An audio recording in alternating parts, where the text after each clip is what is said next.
इस लड़ाई में बड़े बड़े नेता है ना, जो तुम्हें बैठा रखे, हम एक मुखिया हैं, हम सबसे लड़ेंगे, अरे लड़ेंगे।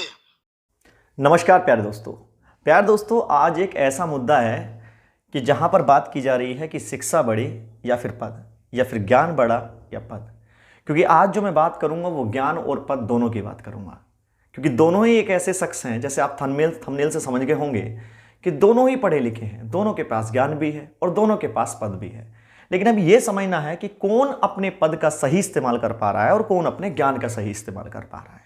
तो मेरा नाम है मंजीत और आप देख रहे हैं टारगेट विद मंजीत। तो आज की बात है दोस्तों, अपने राज्य की नहीं है, अपने किसी पड़ोसी राज्य की है, जहां बिहार आपने राज्य सुना होगा, और बिहार में एक जिला है वैशाली, और वैशाली में एक पंचायत पड़ती है जिसका नाम है सलहा पंचायत।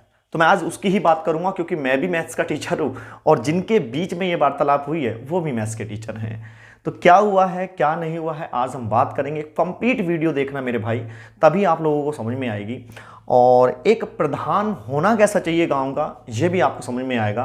क्योंकि बड़ी इच्छा थी कि यार, क्योंकि हम एक छोटे से गांव से निकले हुए हैं, उस गांव में भी काश ऐसा हो तो कितना अच्छी चीज़ें हों। खैर हमारे यहाँ तो खैर सब कुछ अच्छा है और सब चीज़ें बढ़िया से चलती हैं, लेकिन अगर प्रधान ऐसा हो तो बहुत ही सब कुछ बढ़िया से हो जाए। चलिए आइए, ज़्यादा देरी ना करते हुए स्टार्ट करेंगे, पूरे केस को समझेंगे क्या है क्या नहीं है, और उसके बाद फिर समझते हैं कि भाई क्या करना चाहिए इसके बारे में। तो देखिए, बात करते हैं सलहा पंचायत की। सलहा पंचायत के जो मुखिया जी हैं, जैसे अपने यहाँ प्रधान जी कह देते हैं, हरियाणा में सरपंच उनको बोल देते हैं, तो ऐसे ही बिहार में मुखिया कहा जाता है गांव के प्रधान को, तो वो है विपिन सर।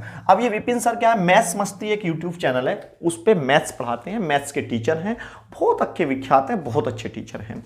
ये विपिन सर जीत गए मुखिया पद का इलेक्शन अपने गांव से। अब वहां के ही डीएम हैं, आईएएस हैं वहां के डीएम यशपाल मीणा, जो राजस्थान से हैं, और इनको कैडर मिला बिहार, और ये समाजशास्त्री हैं 2014 बैच के दोस्तों। ये क्या है, आईएएस हैं, ये डीएम है अभी फिलहाल में वैशाली जिला में। ठीक है, यहाँ का जो जिला पड़ता है दोस्तों, ये वैशाली पड़ता है। बहुत प्यार से हर चीज को समझना, वैशाली जिला के ये डिस्ट्रिक्ट मजिस्ट्रेट हैं, और प्रॉपर डिस्ट्रिक्ट मजिस्ट्रेट हैं, प्रॉपर आईएएस इनको अलॉट हुआ था। लेकिन इनके कारनामे आईएएस वाले नहीं है, क्योंकि जब हमने देखा सुना और फिर मैंने छानबीन की गूगल पे जाके, अगर आप भी यशपाल मीणा केवल डाल देंगे तो आपको पता लग जाएगा कि भाई ये कैसे हैं। चलो मैं साइड में कुछ आपको दिखा देता हूं कि भाई ये कैसे हैं। इन पर एक केस नहीं है, हजारों ऐसे आपदाएं हैं इनके, चाहे कर्मचारी इनसे दुखी हो, गाली गलौज करने से दुखी हो, हर चीज तरीके से भाई साहब ये यशपाल मीणा जी ऐसे हैं। अब आप इनकी छवि से पता लगा सकते हैं कि यशपाल मीणा साहब किस टाइप के व्यक्ति हैं और ये अपनी पावर को कैसे इस्तेमाल करते हैं। अब बात क्या थी, चलिए अपने वापस टॉपिक पर लेटते हैं। तो सलहा पंचायत में दोस्तों समस्या ये थी कि वहां पे कुछ सरकारी जमीन पड़ी हुई थी, और वो जो सरकारी जमीन है दोस्तों, वो 4 एकड़ 31 डिसिमल की है। 4 एकड़ 31 डिसिमल, अब मैं आपको मोटा मोटा बता दूं, 100 डिसिमल में 1 एकड़ होते हैं, 100 डिसिमल में 1 एकड़ होते हैं। तो टोटल मिलाकर अगर हम देखें तो 100 डिसिमल में 1 एकड़ है मेरे भाई, ये 4 एकड़ है, तो 400 डिसिमल यहाँ हुई, 31 हुई, तो 431 डिसिमल जमीन सरकारी बिल्कुल फ्री पड़ी हुई है। जिसमें से क्या हुआ कि भूमिहीन जो लोग थे वहां पर, उनको 3 एकड़ 16 डिसिमल आवंटित कर दी गई कि भाई ठीक है, तुम अपने मकान बनाओ, भूमि करो, जैसे तुम्हें करना वो करो।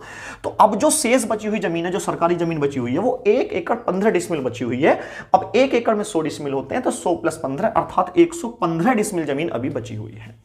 अब हुआ क्या कि विपिन वहां पर ये जो 115 डिसिमल है, इस पर कुछ लोगों ने, वहां पर जो लोग रहते हैं दोस्तों, पासवान जाति के लोग ज्यादा हैं। पासवान, जैसे आप जान रहे होंगे, पासवान जाति की अगर मैं बात करूं मेरे भाई, तो वहां पर एक सांसद भी हैं जिनको चिराग पासवान, आपने नाम सुना होगा, बड़े ही फेमस हैं यूट्यूब पर चिराग पासवान, बड़ी नए नवेले हैं, लेकिन इनके काम ऐसे हैं ना, बस पूछो मत। क्योंकि आप भी पासवान लोग वहां पर हैं, अभी झोपड़ी काट दिए हैं, अपने जगह पर जमीन पर बनाए पंचायत सरकार भवन बने, और हितैषी है ना आप पासवान जाति के। आपने कॉल करके डीएम को आदेश देकर करवाया, डीएम ने खुद मुझे बोला तुम्हारे नेता फोन करते हैं।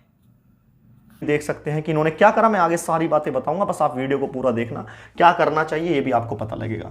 तो 115 डिसिमल ये पासवान जाति के लोगों ने क्या कर रखा था, कब्जा कर रखा था। तो इस कब्जे को हटाते हुए एक आवेदन दिए। तो जब इन्होंने आवेदन दिया, और आवेदन ये था कि भैया आप पंचायत सरकार भवन का निर्माण कराइएगा, भाई कोई गलत आवेदन नहीं है, एक मुखिया है और अगर गांव का मुखिया पंचायत भवन निर्माण का काम करा रहा है तो बहुत अच्छी बात है, क्योंकि उससे लोगों को, जो गांव के लोग हैं उनको फायदा होगा।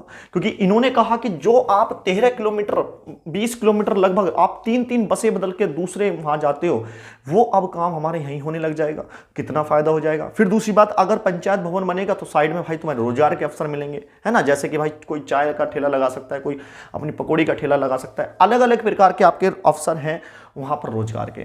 लेकिन क्या था ना कि जैसे ही अब इनकी बात मान ली गई और मानने के बाद क्या हुआ, जो वहां के सीओ और एसडीओ थे अपने पुलिस बल के साथ आ गए और भाई उनको कब्जे से हटा दिया। लेकिन तुरंत सीओ एसडीओ साहब के पास डीएम साहब का फोन आता है और फोन में ये कहा जाता है भाई साहब आप हटो, क्योंकि ऊपर से कॉल आ गया। अब ऊपर से किसका कॉल आया तो बाद में पता लगा भाई साहब ऊपर से कॉल करने वाले पासवान जाति के नेता चिराग पासवान थे। माननीय चिराग पासवान जी, आप सुन लीजिए, समाज में बैठे हुए हैं और डीएम साहब समाज शास्त्र पढ़े हैं आप, लेकिन प्रैक्टिकल यहाँ होता है समाज का। यहाँ हर जाति के लोग बैठे हैं। आप हमारे सभी पासवान भाई जो बेघर है, जिनको झोपड़ी का घर है, सबको आप बनवा दीजिए। यहाँ बात पूरे गांव को रोक के सबको छत के घर बनवाइए, कोई नहीं रोकेगा।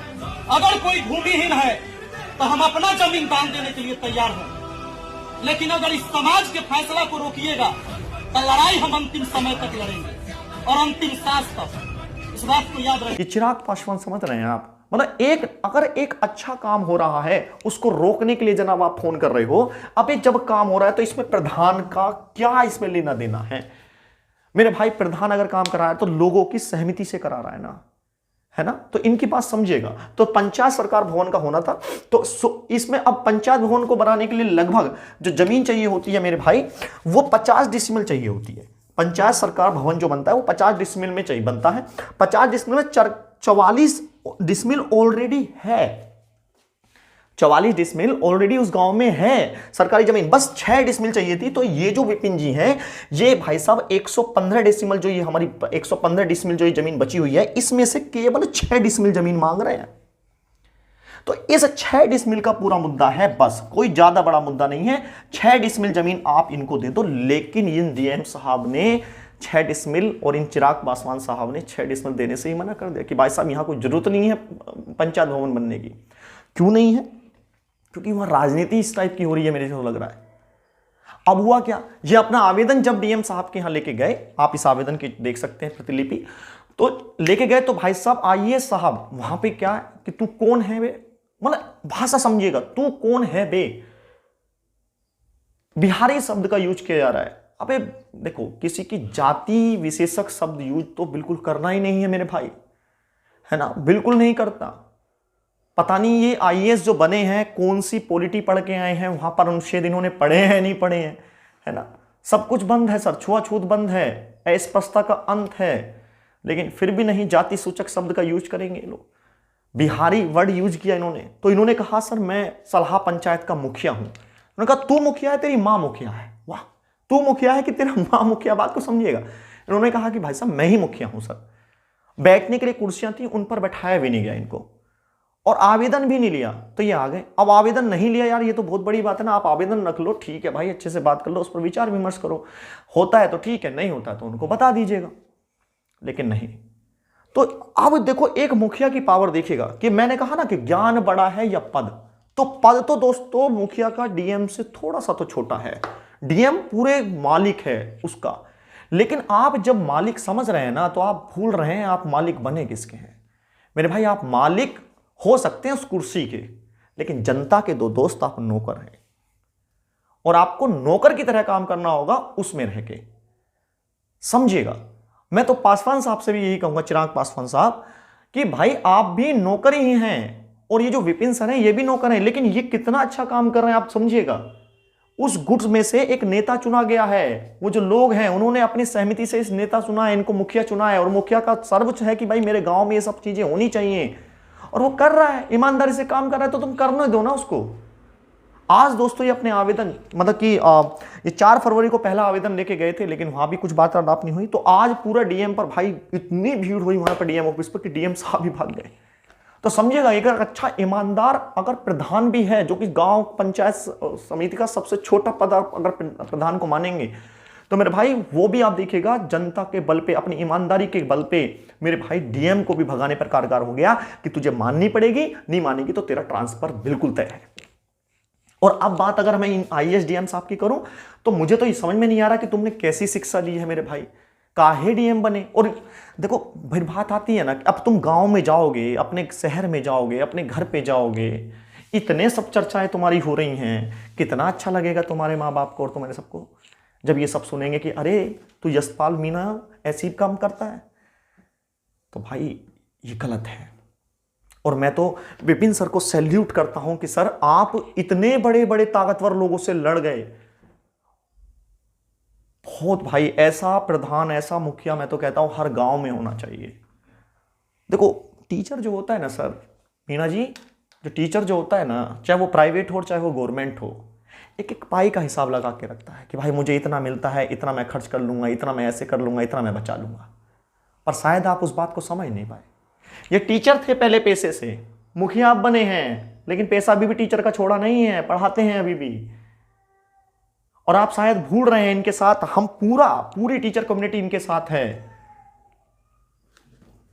तो मीणा जी ये तो थोड़ा समझना पड़ेगा। और चिराग पासवान जी आपके हित की ही बात कर रहे हैं, जबकि सारे पासवान जाति के लोग वहां पर अब वो नहीं कर रहे हैं। वो कह रहे हैं कि हाँ भाई ठीक है, पंचायत भवन बनना चाहिए। गलत है, हमने कब्जा रखा है। वो खुद बोल रहे हैं कि ये सरकारी जमीन है, हमने कब्जा रखी है। तो सर इस पर बिल्कुल मैं तो कहूंगा कि यार देखो विपिन सर आप लगे रहिएगा, हम सब आपके साथ हैं। जितनी भी यूट्यूब कम्युनिटी है या फिर जहां भी टीचर जैसे भी है, मेरे से जो भी सहायता होगी सर विपिन सर हम बिल्कुल आपके लिए तैयार हैं। लेकिन आपको डरना नहीं है सर, आपको लगे रहना है, क्योंकि आप कुछ लोगों की उम्मीद बने हैं। आप कुछ लोगों की उम्मीद बने हैं। आपने ये बताया है कि एक सच्चा प्रधान होता कैसा है, एक सच्चा मुखिया होता कैसा है, आपने ये बताया है। आपने खुला राशन दिलवाया सर, प्रॉपर राशन आपको मिला है। क्या बात है सर विपिन सर, सैल्यूट है। तो देखिए भाई समझिएगा, आज आपकी बात समझ में आई होगी कि एक प्रधान कैसा होना चाहिए। पद बड़ा होता है या फिर ज्ञान बड़ा होता है। तो दोस्तों पद कुछ हो ना हो, लेकिन ज्ञान आपके पास होना चाहिए कि इस काम को कैसे अदा करना है, कैसे नहीं करना है। पद का क्या है यार, कहते हैं ना छोटे बच्चे को कि बेटा पढ़ ले कुछ लग जाएगा या कुछ बन जाएगा। तो आज विपिन सर आपने करके दिखाया कि आप पढ़े और आपने कुछ करके दिखाया अपने गांव वालों के लिए। कहां से ऐसा प्रधान हर जगह हो, इतना ईमानदार प्रधान हर जगह हो तो हर गांव का नक्शा बदल जाए सर। आपको बार बार सैल्यूट है सर। तो आज की वीडियो में इतना ही। बस मैं तो कहूंगा कि आप विपिन सर का जो भी अगर बिहार की जनता मेरी देख रही है, जो सलाह पंचायत से अगर देख रही है, कुछ भी एक व्यूवर्स भी अगर देख रहा है, तो दोस्तों मैं कह रहा हूं कि ऐसा मुखिया आपको दोबारा नहीं मिलने वाला। आप उनका साथ दीजिएगा और जहां तक हो सकता है दोस्तों प्लीज उनका साथ दीजिएगा। और सर अगर मेरे लायक कोई भी सेवा हो, अभी मैं जो भी कर सकता हूं सर, मतलब इवन आना भी पड़ा तो सर मैं आने के लिए भी रेडी हूं। मैं इतना भी आपको बता देता हूं, मेरा छोटा सा यूट्यूब चैनल है, लेकिन सर हौसला आपके जैसा है, बिल्कुल बड़ा ईमानदार था एकदम साथ। मैं भी मैथ्स का टीचर हूं सर, आप भी मैथ्स के टीचर हैं, और हम समझते हैं सर दिक्कतें क्या होती हैं क्या नहीं होती। क्योंकि टीचर हमेशा ईमानदार होता है, अपने बच्चों के बारे में सोचता है कि भाई ठीक है इसका सिलेक्शन हो जाए, हमें और कुछ नहीं चाहिए होता भाई। एक बच्चे का सिलेक्शन हुआ, निकल जा, वो कभी आए ना आए हमें लेना देना नहीं है। बस हम ये सुनते हैं कि मैसेज आ जाए सर मेरा सिलेक्शन हो गया, हम खुश हो जाते हैं कि अरे वाह यार भाई तेरा सिलेक्शन हो गया। हम 2-4 बात बस क्लास में बोल देते हैं और हम खुश हो जाते हैं, हमें इतना ही चाहिए होता है। अरे इस बंदे को भी कुछ ज्यादा नहीं चाहिए था, केवल कितनी जमीन चाहिए, 6 डिसमिल जमीन चाहिए, और वो भी सरकारी उससे मांग रहा है और लोगों के हित के लिए मांग रहा है, पंचायत सरकार भवन। अरे आके तो तुम ही बैठोगे ना उसमें। तो भाई आज आपको ये सारा मुद्दा समझ में आ गया होगा। अगर वीडियो अच्छी लगी तो भाई प्लीज शेयर करना, अगर नए हैं तो चैनल को सब्सक्राइब करना। बाकी भाई मैथ्स की क्लास आपकी कल से स्टार्ट हो जाएगी। धन्यवाद मेरे भाई, जय हिंद मेरे दोस्तों।